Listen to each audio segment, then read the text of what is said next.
हाय, दिस is दीक्षा आणि मी सांगितलं होतं की मी रिझाईन टाकलं आहे कंपनीमध्ये. ओके. सो माझा रिझाईन टाईम संपून आता ऑलमोस्ट 15 डेज झालेत. म्हणजे मी कंपनी सोडली. अरे भाई, जो आनंद होतो ना, बाहेर गेल्यावर सूर्याची लाईटसुद्धा फ्रीडमसारखी फील होते. It's magic, literally magic. So माझा रिझाईन टाईम संपून आता ऑलमोस्ट 15 दिवस झालेत आणि मी लायब्ररीसुद्धा जॉईन केली आहे, जी मी सांगितली होती की मी लायब्ररी जॉईन करणार आहे. ओके. लायब्ररी जॉईन करून ऑलमोस्ट मला 5 दिवस झाले आणि आजचा 6वा दिवस मी सुट्टी घेतली आहे. रविवार आहे. ओके. सो 3 मार्चपासून सुट्ट्या मिळाल्या. I am always with a sheet. So 3 मार्चपासून 2 मार्चला माझा लास्ट डे होता ऑफिसचा. 3 मार्चपासून सुट्ट्या मिळाल्या. पहिला आठवडा मी निव्वळ टाईमपास केला आरामाच्या नावावर. फक्त टाईमपास करत होतो की झोप पाहिजे अँड ऑल. 10 मार्चला मी लायब्ररी जॉईन केली आणि फुल टाईम आवडीचं काम करायला सुरुवात केली. सुख सुख म्हणजे काय असतं ते हेच. पण मी रिझाईनचा 1 महिना प्रॅक्टिस करत होती. आता मी सांगितलं होतं की मी खूप फ्रस्ट्रेटेड असायची वगैरे वगैरे. सो रिझाईनचा 1 महिना म्हणजे रिझाईन जेव्हा मी दिला होता आणि मी ऑफिसला जात होते त्या टाईममध्ये सुद्धा मी प्रॅक्टिस केली. तर ती कशी? सो मला 1 दिवस मिळायचा माझी कामं करायला, तो म्हणजे वीक ऑफ. जे दिवस मी ऑफिसला जायची तेव्हा मी वेळ वाया घालवते फिलिंग खूप जास्त होत होती. आणि आधी वाटलं की मी रिझाईन पिरियड संपल्यावर काम चालू करेन, जसं मी ठरवलं होतं, राईट. पण हाही विचार आला की काम सोडल्यावर तसं नाही झालं तर? कारण ठरवलेल्या गोष्टी नेहमीच गणतात, हा माझा अनुभव. Because life is so unpredictable. आणि बऱ्याच वेळेला असं होतं की आपण ठरवलेल्या गोष्टी नाही होत. नवीन काहीतरी आपत्ती येते, काही नवी प्रॉब्लेम, ज्याने आपण ठरवलेल्या गोष्टी नाही होत. But hopefully me library join केली आहे. That I am really really grateful for that. ऑफिसमध्ये प्रॅक्टिस करायला कुठेच चान्स नव्हता. रोजची प्रॅक्टिस तुटल्यामुळे कुठल्याही गोष्टीचा तितकासा ऑब्झर्वेशन होत नव्हता. कारण की ऑब्झर्वेशन करायला एनर्जी लागते आणि ती एनर्जी माझ्यात बिलकुल नसायची जेव्हा मी ऑफिसमधून यायची. आणि चित्र खराब आली की ती काढावीशी वाटत नाहीत. साधी साधी चित्र जमत नव्हती. मग सेल्फ डाऊट यायचा आणि खरंच यात आपलं होईल का? साधी साधीशी चित्र काढायला जमत नव्हती. कारण बिकॉज ऑफ ऑब्झर्वेशन करताच येत नाही बोलल्यावर डोळ्यांना पाहायलाच जमत नाही आहे, तर हातांना काढता कुठून येईल? ड्रॉइंग सुरू होते ती पाहण्यापासून आणि त्यामुळे बिलकुल मला करायला जमत नव्हतं. मग त्यामध्ये खूप सेल्फ डाऊट यायचे. मुद्दा असा की मी रिझाईन पिरियडनंतर कारण म्हणत होते, ते रिझाईन पिरियडनंतर खरंच करायला मिळेल याची काहीच गॅरंटी नव्हती. कारण की यार बघ ना, प्रत्येक वेळी आपण जसं काही ठरवतो की आपण ठरवतो की हा इतका इतका वेळ होईल, त्यानंतर हे काम चालू करेन मी. आणि मग त्यानंतर नवीनच काहीतरी चालू होतं आणि मग ते काम करायला मिळतच नाही. आय फील लाईक की मी भविष्यात जगते आहे आणि भविष्याचं काहीही अस्तित्व नसतं. सो मग तेव्हा ठरवलं की रिझाईन संपस्तोवर सुद्धा थोडं थोडं का होईना स्वतःचं काम करत राहायचं, जेणेकरून माझा हात चालता राहील. सॉरी, हा नाही, हा मी हा राईट हँडेड आहे. सो माझा हात चालता राहील, प्रॅक्टिस चालू राहील आणि स्वतःलाही थोडंफार सॅटिस्फॅक्शन मिळत राहील.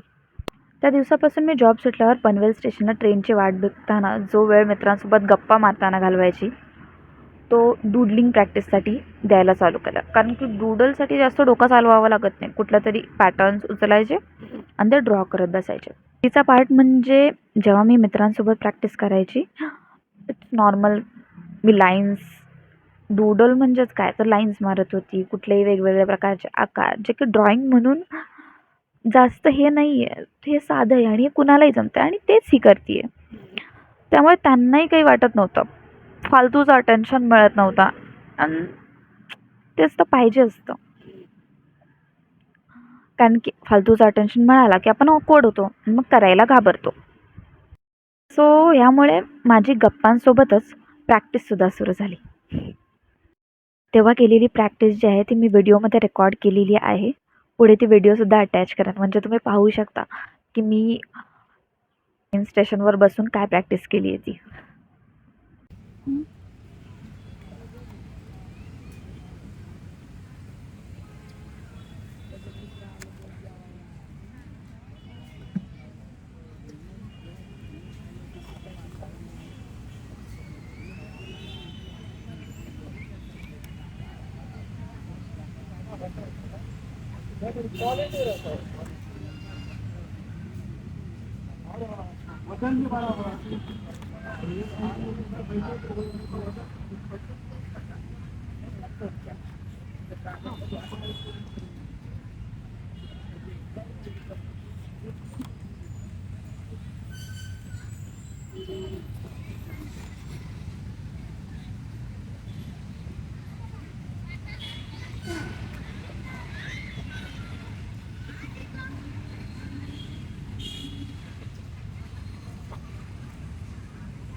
दुसरं म्हणजे सकाळी पेन टू पनवेल येताना सकाळचा 1 तास, म्हणजे पेन टू पनवेल 1 तास लागतो ट्रॅव्हलिंगसाठी.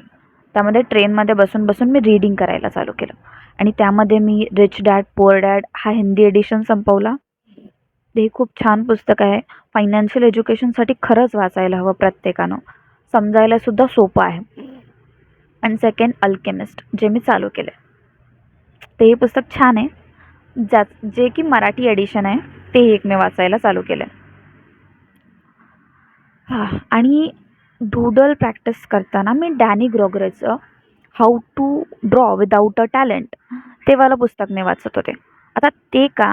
कारण की ऑब्झर्वेशन खूप कमी झाल्यानं, पेशन्स खूप कमी झाल्यामुळे असं होतं की भाई आता मी ड्रॉ करूच शकत नाही.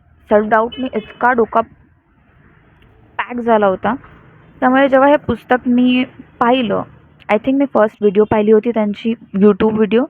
त्याच्यानंतर बघितलं की ह्यांच्या काही पुस्तकं आहे, तीसुद्धा मग फाइंड आउट केली.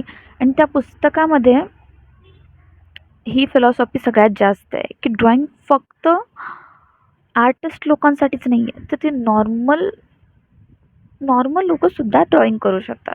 आणि drawing it not to be perfect. ते काहीतरी परफेक्ट असायला पाहिजे असं काही नाही आहे. लोकांना दाखवायसाठी नाही तर स्वतःसाठी करा. ड्रॉइंग ही एक अशी गोष्ट आहे जी स्वतःसाठी जर कराल, इट्स सो सॅटिस्फाईंग. खूप खूप चांगलं वाटतं आतून. तो केल्याचा आनंद जो असेल ना, तो शब्दात कोणी सांगू शकत नाही. It's so so enrich yourself. ते खूप खूप जास्त एनरिच करतं स्वतःला, तुम्हाला. सो